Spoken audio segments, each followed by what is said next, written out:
జై శ్రీరామ్ అందరికీ నమస్కారం. వెల్కమ్ టు న్యూస్ అఖండ. నేను మీ కస్తూరి శ్రీధర్. మిత్రులారా, బాలీవుడ్కు సంబంధించినటువంటి ఒక అద్భుతమైన ఒక మంచి అప్డేట్ అయితే తీసుకొచ్చా. న్యూస్ మాత్రం కిరాకుంటుంది అట్టే, ఓకేనా? బాలీవుడ్లో ఈ ఖాన్ల శకం అయితే మూసిపోతుంది. ఇప్పుడు పూర్తిగా జాతీయవాద శక్తులు ఈ బాలీవుడ్లోకి ప్రవేశిస్తున్నాయి. నిజానికి ఈ బాలీవుడ్ మొదట్లోనే బాగానే ఉంటా అనేది. అప్పట్లో మన భారతీయతను, అదేవిధంగా ఆచార వ్యవహారాలను, మన వేషభాషలను, సంస్కృతి సాంప్రదాయాలకు విలువనిస్తా వాటిని ఎక్కువగా ఫోకస్ చేస్తూ ఉన్నారనమాట.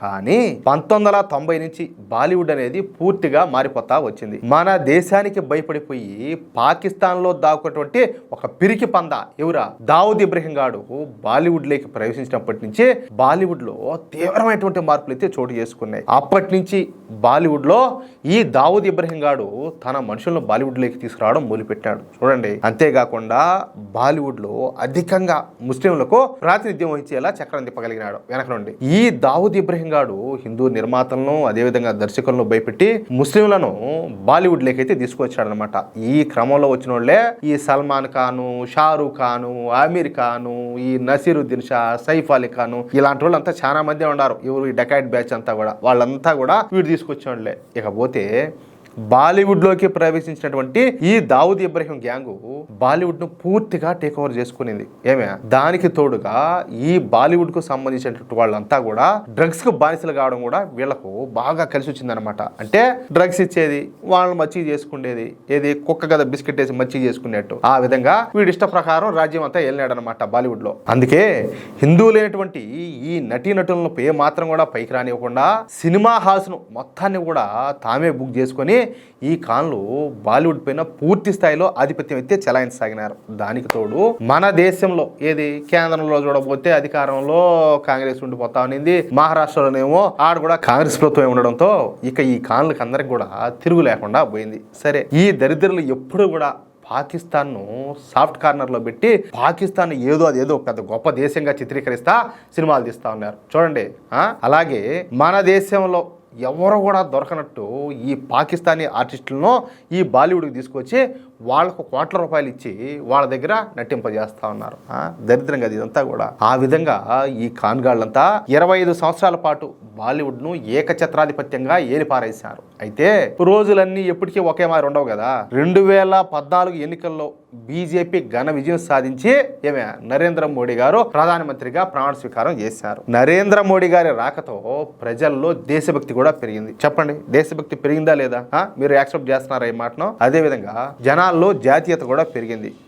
ఏవి పాలు ఏవి నీళ్ళు అన్నది హిందువులు చాలా వరకు అర్థం చేసుకోసాగినారు. ఇకపోతే నరేంద్ర మోడీ గారు ఈ దావుద్ ఇబ్రహీం గ్యాంగ్ పైన దృష్టి పెట్టినాడు. వీళ్లను ఎక్కడికక్కడ కట్టడి చేసేశారు. వీళ్లకు డబ్బులు వచ్చేటటువంటి ఆ సోర్సులన్నింటినీ కూడా క్లోజ్ చేసి పారేశారు. ఆ దెబ్బతో చాలా మంది ఈ డి గ్యాంగ్ సభ్యులు మన దేశం వదిలి పారిపోయినారు.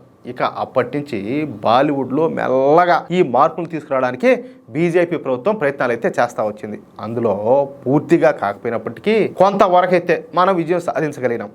అయితే ఎప్పుడైతే ఈ పాకిస్తానీ ఇస్లామిక్ తీవ్రవాదులు ఈ పెహల్గామ్లో దాడి చేశారో అప్పుడు ఈ బాలీవుడ్లో ఉన్నటువంటి హిందువులు అందరిలో కూడా ఐకమత్యం అనేది వచ్చింది.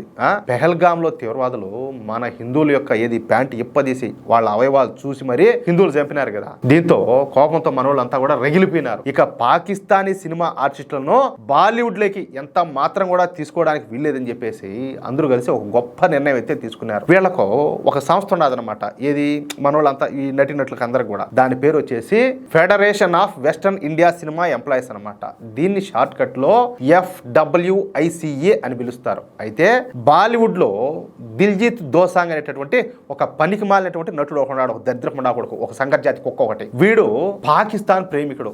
ఏమన్నా ఎప్పుడన్నా పోయిచ్చుంటారో వీడు ఆడ పుట్టుంటాడు, ఆ ఎత్తనం ఆడిది ఉంటుంది. అర్థమైంది మీకు? ఇప్పుడు వీడు ఒక సినిమా తీసినాడు.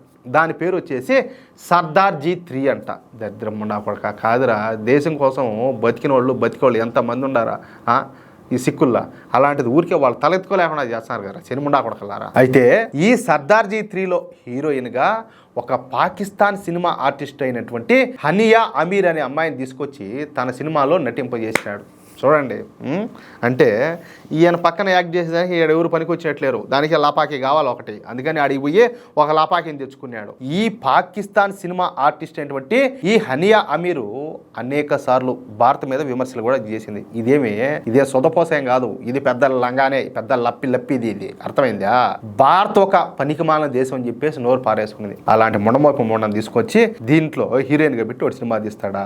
ఇంకేం చెప్పాలా? ఎంతకంటే ఎగ్జాంపుల్ ఏమన్నా కావాలా మీకు? వీళ్ళ ముక్కలుగా నేర్పినా కూడా పాపం లేదనే దానికి. అంతే, ఈ విషయం అయితే బయటికి తెలిసిపోయింది అందరికి కూడా. ఇక బాలీవుడ్ లో పనిచేస్తున్నటువంటి మన హిందూ ఆర్టిస్టులంతా ఒకటైపోయినారు. వాళ్ళ సంస్థ అయినటువంటి ఈ federation of western India cinema employees ఈ దిల్జిత్ దోసాంజ్ సినిమాను బ్యాన్ చేసి పారేసినారు. మన దేశంలో ఏ ఒక్క థియేటర్లో కూడా ఈ సినిమా రిలీజ్ కాకుండా చర్యలు అయితే చేపట్టినారు. అంతేకాకుండా ఇక నుంచి ఈ దిల్జిత్ దోసాంజ్ను బాలీవుడ్లో సినిమాలు తీయనీయకుండా నిషేధం విధించారు. చూడండి, ఒక్క ఈ దిల్జిత్ దోసాంజ్ మీదనే ఈ నిషేధం విధించకుండా వాడి సినిమాకు డబ్బులు పెట్టినటువంటి నిర్మాతలపైన కూడా నిషేధం విధించడం ఇక్కడ విశేషం అనమాట. అంతే కదా, ఇప్పుడు వీడికి ఇంత బలు ప్యానిచ్చి వచ్చింది, ఎవడో పెట్టుబడి పెడితేనే కదా. అంటే వీడితో పాటు వీడికి పెట్టుబడి పెట్టాను కూడా వండి కూడా మెట్టుతో కొట్టాలి. ఎందుకంటే నీకు తెలుసు కదా అది లపాకి అని, అది భారతదేశానికి వ్యతిరేకం అని చెప్పి తెలుసు, వీడు భారతదేశానికి వ్యతిరేకంగా బతుకుతూ ఉంటాడని చెప్పి తెలుసు. నువ్వు ఏ దమ్ముతో నువ్వు పెట్టుబడి పెట్టినారా ముండా కొడక అన్నట్టు అనమాట. అంటే మొన్నటి వరకు పాకిస్తాన్ యొక్క సంకలనాయకునటువంటి బాలీవుడ్ ఇప్పుడిప్పుడే పూర్తిగా మారిపోతుంది. బాలీవుడ్లో పనిచేస్తున్నటువంటి హిందువుల్లో చైతన్యం వస్తుందన్నమాట. సంతోషం, ఓకే, బాగుండాలి. మీకు అందరికీ తెలిసిందే, ఈ మధ్యకాలంలో బాలీవుడ్ ఏమిలే ఇంక జెండా బీకేసి అంతా మన సౌత్ ఇండియన్ సినిమాల పక్క మొగ్గు చూపిస్తారు. ఏదో ఈ మధ్య దేవుడి వల్ల చావా సినిమా వచ్చి ఇప్పుడు ఏదో బాలీవుడ్కి ఏదో అంత కొంతవరకు మార్పు వచ్చినట్టు కనపడుతుంది. కానీ ముందంతా కూడా వాళ్ళు ఎన్ని సాగు దెబ్బలు తిన్నారో మనం అంతా చూసినాం. కాబట్టి అవన్నీ అర్థం చేసుకొని మనకు బతుకు భవిష్యత్తు ఉండదు, మనం కలగని మేలుకోవాలన్నట్టు వాళ్ళందరిలో కూడా మార్పు వస్తుంది. ఇంకా మారుతారు, ఇంకా మారాలి కూడా. అది ఎవడు కూడా మన దేశానికి ఎదురు పోకూడదు, పోతే పడాల్సిందే. అది వేటైతే తప్పకూడదు. మిత్రులారా, ఈ న్యూస్ కనుక మీకు నచ్చినట్లయితే ఖచ్చితంగా ఈ న్యూస్ నలుగురికి షేర్ చేయండి. అదేవిధంగా ప్రతి ఒక్కరూ కూడా మీ యొక్క అమూల్యమైనటువంటి అభిప్రాయాలను స్పష్టంగా కామెంట్ రూపంలో తెలియజేయండి. ఇంకో విషయం ఏంటంటే, ఇంతవరకు మీరు గనక మన ఛానల్ను సబ్స్క్రైబ్ చేసుకున్నట్లయితే ప్రతి ఒక్కరూ కూడా మన ఛానల్ను సబ్స్క్రైబ్ చేసుకోండి, సపోర్ట్ చేయండి ప్లీజ్. జై శ్రీరామ్, జై హింద్.